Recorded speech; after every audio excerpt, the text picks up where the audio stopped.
ఏమంటారు దొంగ దెబ్బ తీశారు అది. అది ఈయన చూసుకోకపోతే ఆయన చనిపోయేవాడు కాదు.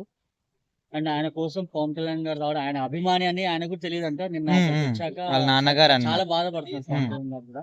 అంటే నా అభిమాని ఇలా కలుస్తా అని అనుకోలేదని చాలా బాధపడ్డారు. లోకేష్ గారు వచ్చారు అండ్ జగన్ గారు కూడా కాల్ చేసి మాట్లాడారు వాళ్ళని. చాలా గర్వంగా ఉంది. అంటే నాకు తెలిసి నా కొడుకు పుడితే నిజంగా చెప్తున్నా ఆర్మీలోనే జాయిన్ చేస్తాను. ఎందుకంటే వాళ్ళు లేదే మనం లేము నిజంగా చెప్పాలంటే. మనం ఇంత హ్యాపీగా తిరిగిస్తున్నాం అంటే వాళ్ళు ఉన్నందుకే మనం ఇంత హ్యాపీగా తిరుగుతాం. అన్న ఇప్పుడు ప్రపంచంలో ఏ దేశంలో ఉన్న ఆర్మీ అయినా కూడా ప్రాణాల కోసం ఖచ్చితంగా భయపడతారు, కానీ ఒక్క మన ఇండియన్సే దేశం కోసం హ్యాపీగా ప్రాణాలు వదిలేస్తారు. సో అలాంటి సైనికులను తయారు చేస్తున్నటువంటి మన భారత మాత గురించి ఏం చెప్తారు, సైనికుల గురించి ఏం చెప్తారు? ఇండియా అనేది నిజంగా చెప్పాలంటే గర్వం. అంటే మనం ఇండియాలో పుట్టిన చాలా గర్వంగా ఉంది.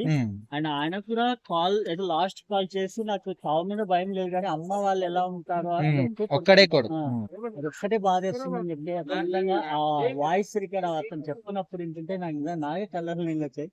వాళ్ళ అమ్మ వాళ్ళు ఏడుస్తుంది. ఒకే ఒక కొడుకు, అవి ఏజ్ గురించి 25 years కదా. అండ్ గర్వంగా ఉంది ఫస్ట్ ఆఫ్ ఆల్ ఇండియాలో పుట్టిన.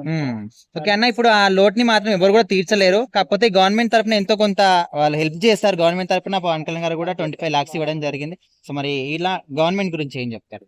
గవర్నమెంట్ ఏపీ గవర్నమెంట్ ఇచ్చినా ఆయన రాడు. బట్ అమ్మ సపోర్ట్ నీకు ఈ ఇండియా మొత్తంలో ఉన్న అబ్బాయిలంతా నీ కొడుకులే. ఎందుకంటే నీ కొడుకు ఒక్క ప్రాణం పోయిందని ఇంతమందిని కాపాడాడు. అండ్ మేమంతా మీ పిల్లలమే. ఎప్పటికీ మా ఆశీర్వాదాలు ఎక్కువ ఉంటాయి. మా ఆయుష్ కూడా పోల్చుకొని మీరు ఇంకా బతకాలి అని హ్యాపీగా ఉండాలి.